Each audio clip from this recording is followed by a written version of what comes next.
नमस्कार मित्रांनो मित्रांनो एखाद्या व्यक्तीचे रेशन कार्ड मधून नाव कमी करण्यासाठी एक ऑफलाईन फॉर्म असतो. तो फॉर्म फिल करून तुम्हाला तहसील कार्यालयामध्ये जमा करावा लागतो. तो जमा केल्यानंतर तुम्हाला ते नाव कमी करून तुम्हाला तो नाव कमी केल्याचा दाखला मिळतो. आणि तो दाखला एखादा तेच नाव तुम्हाला दुसरीकडे ॲड करायचे राहिले तर तो तुम्हाला तो नाव कमी केल्याचा फॉर्म तिथं त्यांना द्यावा लागतो. मित्रांनो, नाव कमी करण्याचा फॉर्म कसा भरायचा याची सविस्तर माहिती ए टू झेड माहिती आपण आजच्या व्हिडिओमध्ये पाहणार आहोत. मित्रांनो, आपल्या चॅनलवर कोणी नवीन आले असणार तर आपल्या चॅनलला सबस्क्राईब करा. असेच नवनवीन अपडेट तुम्हाला मिळत राहतील आणि व्हिडिओ आजचा स्किप करू नका. पूर्ण ए टू झेड माहिती तुम्हाला मिळणार आहे.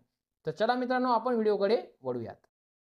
नमस्कार मित्रांनो मित्रांनो नाव कमी करण्यासाठी कोणता फॉर्म फिरकायचा आहे याची ए टू झेड माहिती आपण बघूया. फॉर्म भरून ठेवलेला आहे जेणेकरून आपल्याला सविस्तर माहिती घेता येणार आहे. तर त्यासाठी तुम्हाला नमुना 9 हा फॉर्म तुम्हाला घ्यायचा आहे. हे बघा, नमुना 9 हा फॉर्म घेऊन तुम्हाला हा फॉर्म पूर्ण भरून तुम्हाला हा तहसील ऑफिसला जमा करायचा आहे. जर तहसील ऑफिसमध्ये तुमचं जाणं जमत नसेल तर तुमच्या दुकानदाराकडे, रेशन दुकानदाराकडे देखील जमा केला तरी चालेल. हे बघा, आता कसं भरायचं तुम्हाला. क्षेत्रगाव म्हणजे तुमच्या गावाचं नाव टाकायचं आहे. शिधा वाटप क्षेत्र ज्या तालुक्यात आहे तुमचं गाव तो तालुका टाकायचा आहे. परत खालील कौटुंबिक शिधापत्रिकेतील युनिट्स कायम स्वरूपात कमी करण्याबाबतचा हा अर्ज राहील. हा अनुक्रमांक तुम्हाला दुकानदाराचा टाकायचा आहे. त्यांनी स्पष्ट ताकीद केलेली की कोणतीही माहिती खोटी आढळल्यास तुम्हाला शिक्षा होणार आहे.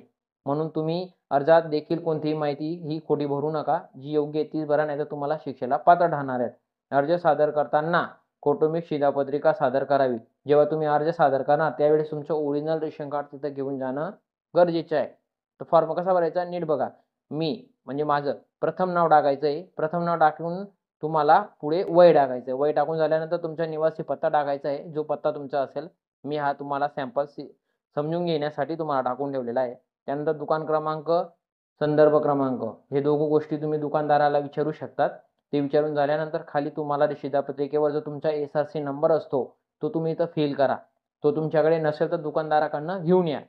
आणि तुमच्या रेशन कार्डमधून जी नावं वगळायची आहेत म्हणजे कमी करायची आहेत त्यांची नावं तुम्ही इथं खालीलप्रमाणे देऊ शकतात. आता त्याच्यात इथं प्रथम इथं टाकायचं तुमचं नाव, त्यांचं ज्यांचं तुम्ही कमी करणार आहेत. समजून घ्या, तुमच्या घरातली एखादी मुलगी तिचं लग्न झालंय तर तिचं नाव कमी करण्यासाठी ही प्रोसेस पूर्ण योग्य आहे. किंवा कोणीही असो त्याचं नाव कमी करण्यासाठी योग्य एकदम परफेक्ट आहे. म्हणून तुम्ही हा फॉर्म असाच भरायचा आहे आणि असाच तुम्हाला फिल करायचा आहे. फिल करून हे बघा, अर्जदाराचे नाते काय आहे, मुलगी लग्न झालंय तेव्हा तिचं वय 27, गृहिणी, काय काम करते ते लिहून घ्यायचंय. निघून झाल्याची तारीख टाकायची आणि कोणत्या निघून जाण्याबाबतीत विद्यमान निवासस्थानाच्या जिथून त्यांचं नाव कमी करतायत तिथलं ते ठिकाण इथं टाकायचे. अशा प्रकारे तुम्ही भरपूर इथं नाव टाकू शकता जेवढे तुम्हाला कमी करायचे आहे. इथं त्या तारखेचा दिनांक टाकायचे ज्या तारखेला तुम्ही अर्ज सादर करणार आहेत तो. इथं अर्जदाराची सही. इथं आता काय आहे, एक प्रौढ व्यक्ती आणि मुलांची संख्या कमी करण्यास परवानगी देण्यात येत आहे.